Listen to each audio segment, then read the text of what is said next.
A ver, ¿nos hemos parado a pensar alguna vez cómo es posible que el Wi-Fi atraviese las paredes? ¿O cómo una señal 5G encuentra un teléfono que está en movimiento? Pues bien, detrás de toda la tecnología inalámbrica que usamos a diario se esconde una ciencia que es prácticamente invisible. Hoy vamos a abrir esa caja negra. Vamos a hablar de la electromagnética computacional y de los algoritmos, la verdad es que súper ingeniosos, que hacen posible todo nuestro mundo conectado. Y todo, absolutamente todo, empieza aquí, con las ecuaciones de Maxwell. Hay que pensar en ellas como si fueran el código fuente del universo físico. Se publicaron allá por 1865 y son tan increíblemente potentes que lo describen casi todo, desde cómo viaja la luz de una estrella lejana hasta la señal de nuestro móvil. Y lo hacen con una elegancia matemática que, de verdad, es asombrosa. Pero claro, aquí llega la gran paradoja. A pesar de ser una genialidad, estas ecuaciones tienen una limitación. Y es enorme. Para cualquier objeto del mundo real que no sea una esfera perfecta o un cilindro perfecto, son sencillamente irresolubles de forma analítica. No se puede. Y este es el gran desafío, el problema central. Toda esa belleza matemática de las ecuaciones de Maxwell choca de frente contra un muro, el muro de la complejidad geométrica del mundo real. Da igual que sea un coche, un avión o el propio cuerpo humano. Antes de que tuviéramos la potencia de cálculo que tenemos hoy, los ingenieros solo podían aplicar estas ecuaciones a esas geometrías perfectas que decíamos, esferas, cilindros, cosas así. Pero vamos, es que el mundo real no está hecho de esferas perfectas, así que para diseñar la tecnología que usamos hoy en día, esto era una limitación tremenda. Y el punto de inflexión, el momento en que todo cambió, fue la llegada de los ordenadores. De repente se abrió la puerta a un enfoque completamente nuevo, un enfoque numérico, para resolver estas ecuaciones. Y esto permitió a los ingenieros simular, bueno, casi cualquier cosa que se les ocurriera. La idea clave aquí es un concepto llamado discretización. Para que nos entendamos, es como intentar comprender una imagen de altísima resolución. En lugar de mirarla toda de golpe, lo que hacemos es acercarnos, hacer zoom y analizarla píxel a píxel. Pues los métodos numéricos hacen exactamente lo mismo con la física. Dividen el espacio y el tiempo en millones de trocitos diminutos y resuelven las ecuaciones para cada uno de ellos. Y así, pieza a pieza, van construyendo la solución completa. Y a partir de este concepto surgieron dos filosofías principales, dos métodos que en cierto modo compiten entre sí. Por un lado tenemos el método FTDD, al que podríamos llamar el constructor de mundos, y por otro el método MOM, o el escáner de superficies. Y como vamos a ver, cada uno aborda el problema de una manera radicalmente diferente. Venga, vamos a empezar con el primer enfoque, el método de las diferencias finitas en el dominio del tiempo, o, para abreviar, FDTD. ¿Y qué significa todo esto? Bueno, su apodo ya nos da una buena pista. Es el constructor de mundos. La historia del FTD es bastante curiosa, la verdad. Lo propuso un tal Kane G en 1966, pero su idea estaba tan adelantada a su tiempo que la tecnología de la época simplemente no daba la talla. Así que durante décadas el método quedó ahí, prácticamente ignorado, hasta que en los 90 la potencia de cálculo se volvió lo suficientemente barata y accesible como para que por fin se pudiera poner en práctica. Y ahí explotó. En el corazón del FTDT está la celda de G. A ver, imaginemos una especie de rejilla tridimensional, como si fuera una huevera invisible que lo llena todo. En esta rejilla, los campos eléctrico y magnético están desfasados. No se calculan ni en los mismos puntos ni en el mismo instante. El algoritmo primero calcula el campo eléctrico. Justo después, avanza un instante de tiempo minúsculo y calcula el magnético. Luego, otra vez el eléctrico, y así. Van saltando uno sobre otro a través del tiempo, propagando la onda por el espacio. Es un baile increíblemente preciso. Conceptualmente, el proceso es bastante sencillo de entender.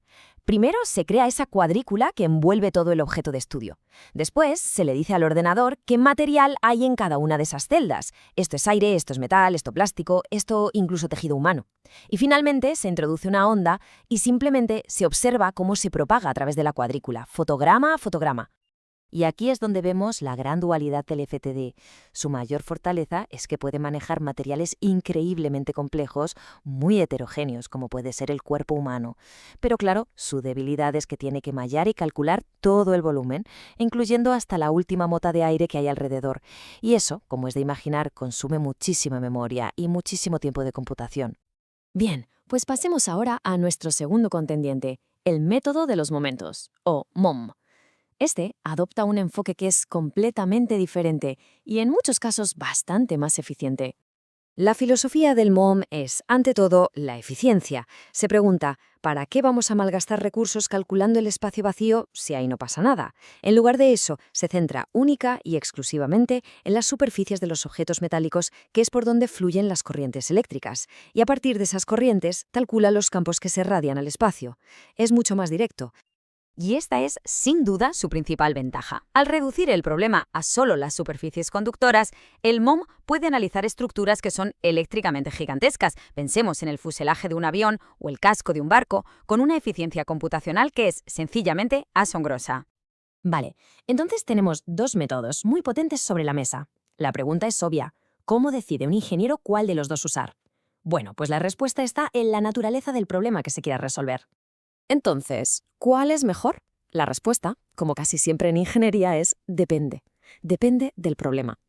El FTD, nuestro constructor de mundos, lo malla absolutamente todo, cada rincón del volumen, lo que lo hace perfecto para materiales complejos. Por otro lado, el MOM, el escáner de superficies, solo se fija en las partes metálicas y por eso es súper eficiente para estructuras muy grandes. Al final es la clásica decisión de ingeniería, potencia bruta frente a eficiencia. Venga, vamos a plantear un problema práctico y muy relevante. Queremos analizar cómo interactúa la antena de un teléfono móvil con el cuerpo humano. Aquí tenemos materiales muy distintos, todos juntos y muy cerca. El metal de la antena, el plástico de la carcasa y, por supuesto, los complejos tejidos biológicos de la cabeza. Entonces, ¿qué herramienta usamos para este trabajo? Pues aquí no hay duda, el FTD. Su capacidad para asignar propiedades únicas a cada célula de la cuadrícula es justo lo que se necesita para modelar con precisión los diferentes tejidos del cuerpo humano y ver cómo absorben la energía. Ahora vamos a un problema completamente diferente. Queremos saber cómo se comporta una antena que está montada en una estructura metálica gigantesca, como un barco o un avión de combate. El objeto es eléctricamente enorme, pero el material es básicamente un conductor perfecto rodeado de aire. En este caso, el ganador es el MOM, y por goleada. Intentar usar FDTD para mallar todo el aire que hay alrededor de un barco sería una locura computacional, carísimo. El MOM, en cambio, solo necesita analizar la superficie del barco, lo que lo hace increíblemente eficiente para este tipo de aplicaciones aeroespaciales, navales o de automoción. Al final, la conclusión es bastante simple. No se trata de qué método es mejor en términos absolutos, sino de tener la herramienta adecuada para cada trabajo. Es como si para analizar un cuerpo humano se necesitara un microscopio y para analizar un barco, un telescopio. Son dos herramientas distintas para dos problemas muy diferentes. Pensemos en esto un momento. Estos algoritmos cogieron unas ecuaciones que eran en la práctica irresolubles y las convirtieron en las herramientas con las que se diseña la tecnología de la que dependemos cada día. Si estos métodos ya han hecho posible el Wi-Fi y el 5G, la pregunta que queda en el aire es, ¿qué tecnología, que hoy nos parece invisible o inimaginable, diseñará la próxima generación de estas herramientas?